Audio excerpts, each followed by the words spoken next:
courte intervention pour présenter le collectif Montreuil Handicap dont on a parlé tout à l'heure. Et tout d'abord, au nom du collectif Montreuil Handicap, nous tenons à remercier notre député Razia Madi et son équipe pour l'organisation de cet après-midi consacré à la scolarisation des enfants en situation de handicap.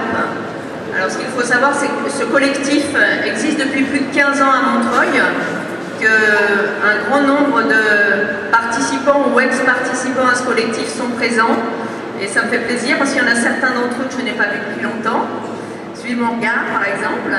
Il est composé de bénévoles concernés de près ou de loin par le handicap, agissant en priorité pour l'intérêt des citoyens, se réunissant environ une fois par mois.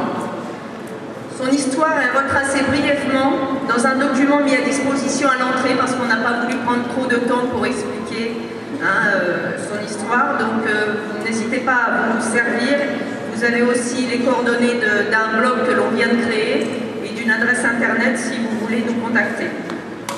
Cet après-midi, c'est la concrétisation d'un projet qui est né le 3 octobre dernier lors d'un forum consacré au handicap à Montreuil.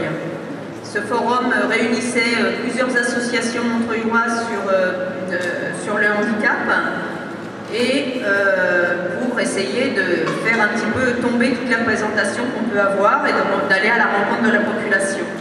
Razia Madi, le député, nous a demandé alors quelles étaient nos priorités, car il voulait organiser une initiative sur le thème du handicap.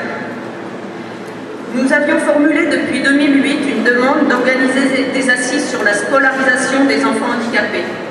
Nous souhaitions faire un point sur les avancées et les difficultés de l'inclusion scolaire. Cette demande étant restée sans réponse, c'est la première idée que l'on a lancée et avec laquelle on a répondu aux députés. Donc aujourd'hui, cette idée est concrétisée.